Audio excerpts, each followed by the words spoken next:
லஞ்சமில்லாத ஆட்சி ஜனமா பணமான்னு கேட்டால் நான் ஜனம் அப்படிங்கிறது தான் என்னோட முடிவு அப்படின்லாம் வந்து முழங்கிட்டு போனார். அவர் முழங்கின கொஞ்ச நேரத்திலே அல்லது அதுக்கு முன்னாடியே வந்து ஒரு கம்ப்ளைண்ட்டை கொடுத்துட்டாங்க கோர்ட்டில் போயிட்டு. அரசு வழக்கறிஞர் நியமனத்தில் பெரிய மாவட்ட அளவுக்கு பணம். செயலாளரே 5,00,000 30 லட்சம் பணம் வாங்கிட்டு தான் போஸ்டிங் போடுறாரு, பேர் பரிந்துரை பண்றார். அந்த அம்மா இப்போ வந்து விகடனில் பல விஷயங்களை பேசியிருக்கிறாங்க. அதாவது இப்ப இன்னைய தேதிக்கு அவங்க அன்னைக்கு கம்ப்ளைண்ட் கொடுக்கும்போது தாவேகா நிர்வாகி, இப்ப தாவேகா நிர்வாகியா எக்ஸ் நிர்வாகியாங்கிறது விவாதத்துக்குரியது. சொந்த கட்சிக்காரங்கிட்டே பணம் வாங்குனீங்களா இல்லையாங்கிறது தான் அதனோட மிக முக்கியமான கேள்வி. வழக்கறிஞர் ஞானசௌந்தரி என்ன பேட்டி கொடுத்துருக்காங்க? ஏதோ ஃபயரா வெடியை கொளுத்தி போட்டிருக்காங்களா? விழுப்புரம் நிறைய வெடி போட்டிருக்காங்க. பல பிளாஸ்டுகள் ஜனநாயகன் ரிலீஸ் ஆகிறதுக்கு முன்னாடி ஆகியிருக்கு. விழுப்புரம் மாவட்ட செயலாளர் தாவேகாவினுடைய குஷி மோகன்ராஜ் அவர் பேரு. குஷி அப்படின்னா குஷி படம் குஷி படம் கில்லி சரத் ஜில்லா மணி நேற்று ஒருத்தர் யாரோ ஒரு முதியவர் அடிச்சு ஒரு இது வீடியோ. தமிழன் பார்த்திபன் அமைச்சரா இருக்காரு இல்லைங்களா, தமிழன் படம். அந்த மாதிரி குஷி மோகன்ராஜ் இப்போ அவர் என்ன பண்ணியிருக்கிறாருன்னா, இவங்க என்ன சொல்கிறாங்கன்னா, அரசு வழக்கறிஞரை நியமிக்கணும் மாவட்டத்தில் நீதிமன்றத்தில். அப்போது வந்து இவங்க அப்ளை பண்ணுறாங்க. அப்ளை பண்ணும்போது எல்லாத்தையும் வாங்கி வச்சுக்கிட்டு 5 லட்ச ரூபாலேருந்து 30 லட்ச ரூபா வரைக்கும் செலவாகும் அப்படின்னு சொல்லியிருக்கிறாங்க. மாவட்ட நிர்வாகம் இல்லை, போஸ்டிங் வேணும்னா கட்சி மாவட்ட செயலாளர், அதாவது மாவட்ட ஆட்சி அலுவலகமோ அங்கே தான் அப்படின்னு அவங்க பார்த்தா நீங்கள் வந்து சாரை பார்த்து டோக்கன் போட்டுவாங்கிற லெவலில் கட்சியிலேருந்தே கேட்குறாங்க. சொந்த கட்சி. ஏமா நீங்க தாவேக்கு அதனால தான் உனக்கு 30 lakhs இல்லைன்னா மார்க்கெட் ரேட் வேற தெரியும் இல்லைன்ற மாதிரி. இதான் பார்ட்டி ஃபண்டுங்கிறது. ஆவின் அதே மாதிரி ஏற்கனவே ஒன்று எழுதியிருந்தாங்க விகடனில். ஆவின் தலைவர் பதவினா அதுக்கு 50 லட்சமா.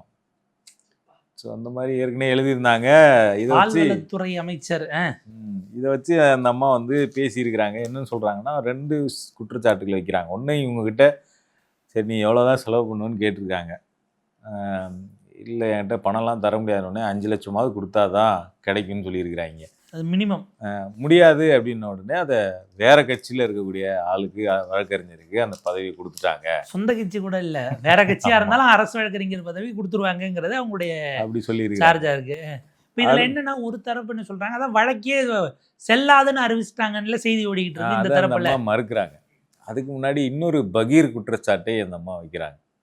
என்ன அப்படின்னா, நான் வந்து ஒரு தலித் பெண், தலித் வழக்கறிஞர். நான் விழுப்புரம் மாவட்ட செயலாளர் குஷி மோகன்ராஜ் வந்து வன்னியர் சமூகத்தை சேர்ந்தவர். அவர் வந்து என்ன பண்ணுறாருன்னா, வன்னியர் சமூகத்தை சேர்ந்தவங்களை மட்டும்தான் பதவிக்கு போடுறாரு. தலித்துங்கிறதுனால ஜாதி ரீதியாக பாகுபாடு காட்டி ஜாதி ரீதியாக தலித்துகளை வந்து ஒதுக்குகிறார் அப்படிங்கிற குற்றச்சாட்டையும் அவங்க வைக்கிறாங்க. ஏறத்தாழ இதே மாதிரிலான ஒரு லைனு. பட் அது என்ன சமூகங்கள் 2 தரப்புங்கிறது தெரியல. ஒரு பட்டியல் சமூகத்தை சேர்ந்தவர்னு திருவண்ணாமலை மாவட்டத்தில் ஒரு நிகழ்ச்சிக்கு கூப்பல்லன்னு ஒரு பெண்மணி போயிட்டு பெரிய அளவுக்கு பிரச்சனை பண்ண வீடியோ எலெக்ஷனுக்கு முன்னாடியே வந்தது.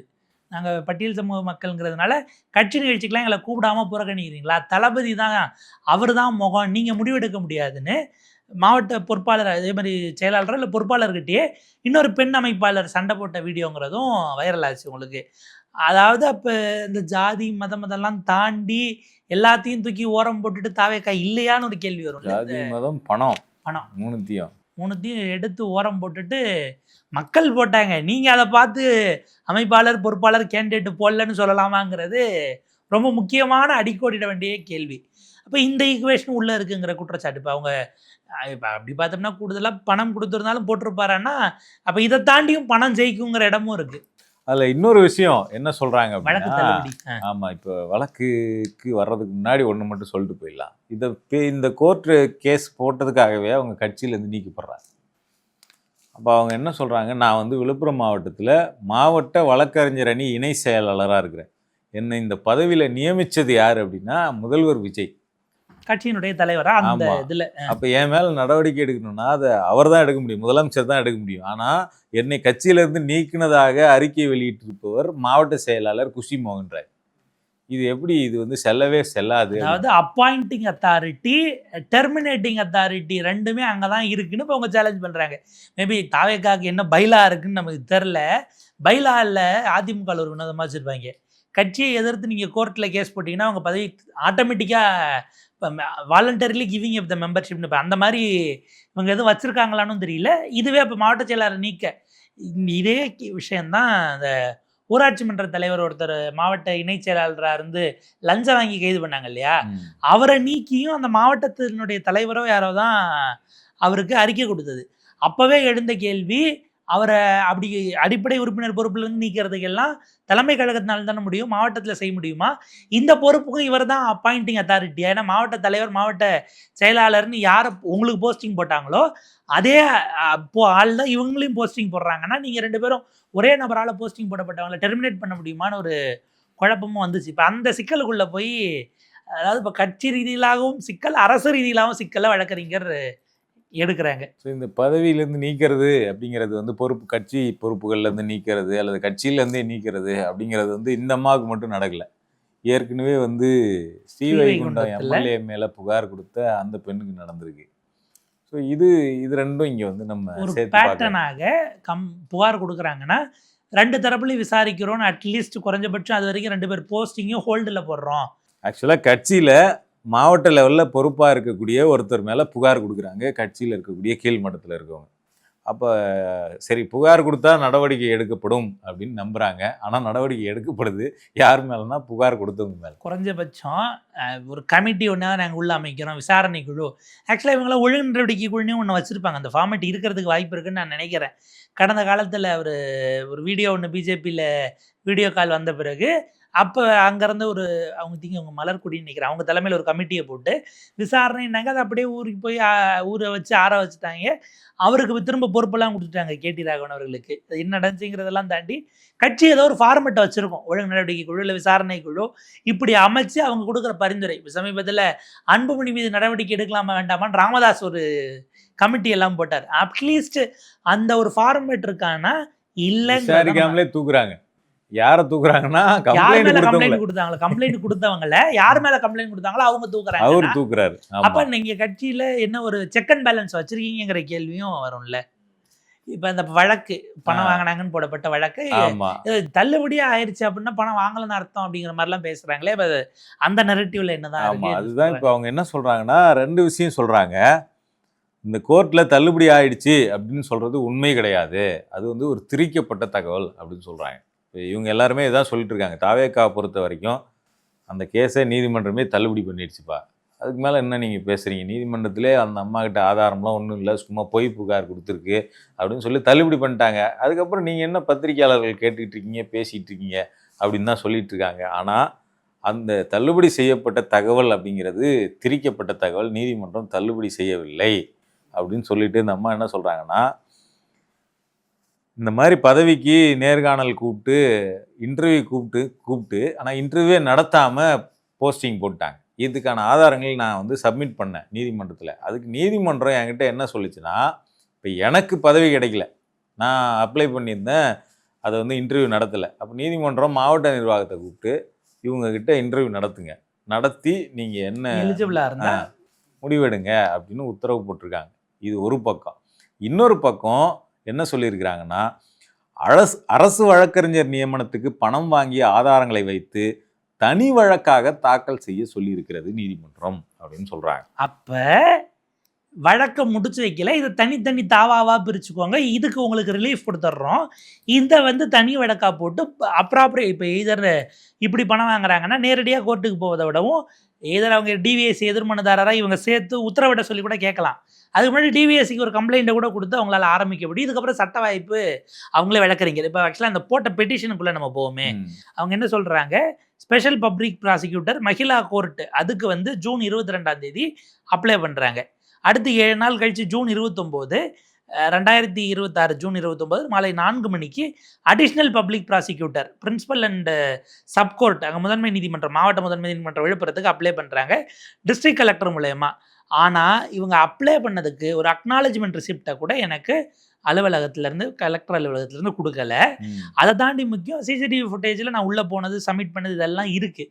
ஆனால் இவங்க அக்னாலஜ்மெண்ட் கொடுக்கல. நான் சரி பண்ண பிறகு ஒரு வேளை இன்ஃபார்ம் பண்ணுவாங்க அப்படின்றதுக்காக நான் கேட்டேன், அதை இது பண்ணிவிட்டு வந்துட்டேன். அதே போல் ஜூன் 29, 2026 அன்றைக்கு மதியம் 12:11 இவங்கெல்லாம் அப்பாயின்மெண்ட் பண்ணியாச்சு அப்படின்னு வாட்ஸ்அப்பில் வருது.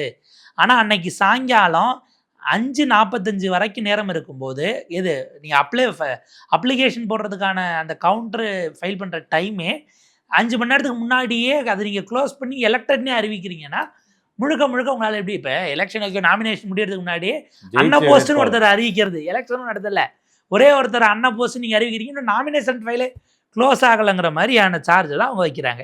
அப்போ இதை வச்சு தான் டிஎம்கேல இருக்கிறவங்கலாம் அதில் வந்திருக்காங்கங்கிறதெல்லாம் குறிப்பிட்டுட்டு ரெக்கமெண்டேஷன் லிஸ்ட்லேருந்து எடுத்திருக்காங்க. ப்ராசஸ் ஆஃப் இன்டர்வியூ லா படி சட்டப்படி நடக்கலைங்கிறது சார்ஜ். இது போக தான் இது மொத்தமும் கொலாப்ஸ் ஆகும்போது தான் அவங்க ரெண்டாக பிரிச்சிருக்கிறாங்க. நம்ம பார்க்க வேண்டியது. இப்போ அவங்கள நியமிக்கலை அப்படிங்கிறத தனியாக போட்டுட்டாங்க, மாவட்ட நிர்வாகத்திட்ட உத்தரவு கொடுத்துட்டாங்க. ஏன்னா இப்போ எல்லாரும் போஸ்டிங்க்கும் லஞ்சம் கேட்டிருக்காங்க அப்படிங்கிறத தனி வழக்காக மாற்ற சொல்கிறாங்க. இதில் என்னென்னா, இதில் என்ன சிக்கல்லாம் நீதிமன்றம் பார்த்துருக்கலாம்னா, இப்போ இதை காரணம் காட்டி மாவட்ட வழக்கறிஞர் நியமனத்தை நிறுத்தி வைக்க முடியாது. அப்போ நீதிமன்ற ப்ரொசீஜர்ஸ்ங்கிறது ரெகுலராக டே டு டே அரசு தரப்பே ஆஜராகலன்னா சிக்கலாயிடும். அது இம்மீடியட்டாக செய்ய வேண்டியது. இது இருக்கான்னா முறைப்படி விசாரித்து இது உடனடியாக ஆறப்போட்டு கூட செஞ்சுக்கலாம், அல்லது இன்றைக்கே செய்யணுங்கிற அவசியம் இல்லைங்கிற பார்வையிலிருந்து நீதிமன்றம் பிரித்திருக்கலாம். அப்போ வழக்கை தள்ளுபடி செய்தது என்பது உண்மைக்கு மாறானது என்பது தான் வழக்கறிஞர் ஞானசௌந்தரி அவர்களுடைய மிக முக்கியமான குற்றச்சாட்டு. அதனால் அவங்க என்ன சொல்கிறாங்கன்னா, ஆதாரங்களுடன் அடுத்த வழக்கை தாக்கல் செய்ய இருக்கிறேன் அப்படின்னு ஒரு குண்டை தூக்கி போட்டிருக்கிறாங்க. குஷி மோகன்ராஜ் அவர்கள் வரைக்கும் போகுமா அல்லது புஷி ஆனந்த் அவர்கள் வரைக்கும் போகுமாங்கிறது தான் அது சிக்கல். அதே மாதிரி இன்னொரு விஷயத்தையும் அவங்க பர்ஸ்ட் பண்ணி விட்டுருக்காங்க. அது என்னன்னா, இந்த கேஸை நான் போட்டதுக்கப்புறம் என்கிட்ட பேரம் பேசினார்கள்.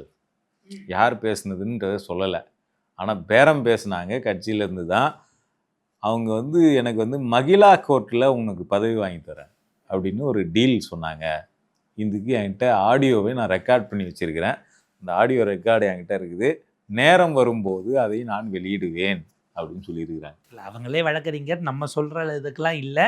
கோர்ட்டில் நீங்கள் தயவு பண்ணி அதை ப்ரொடியூஸ் பண்ணி ப்ரொசீஜராக மூவ் பண்ணி ப்ராசிக்யூஷனே வாங்கி கொடுக்கறது தான் இன்னும் பெட்டராக இருக்கும். ஏன்னா ரிலீஸ் ஆயிடுச்சுன்னா அப்புறம் அது எங்கள் குரல் இல்லைன்னு இங்கே இது பண்ணுவாங்க, கட் பண்ணி டிஸ் பண்ணுவாங்க. பொது வெளியில் ஏன் போட்டிங்க, அது நம்ப தகுந்ததா சரியானதாங்கிறதெல்லாம் சட்ட ரீதியில் பொறுத்தல பை சான்ஸ் அது சில நேரங்களில் சிக்கல் கூட வரலாம். அப்புறம் கசிய விட்டது யார், இப்போ நீங்கள் கொண்டு போனாலும் ஏன் குரல் இல்லைன்னா ஒலி சோதனைக்கு அனுப்பணும், அது பல வருஷம் ஆகும். இந்த மணிப்பூரில் டேப்புன்னு முன்னாள் சீஃப் மினிஸ்டர் பேசுனதை கொண்டு போய் கொடுத்தா அவங்க 1008 கதை சொல்லி மாதக்கணக்கில் ஊற வச்சாங்க பாருங்க, நேஷ்னல் ஃபாரன்சிக் டீமு.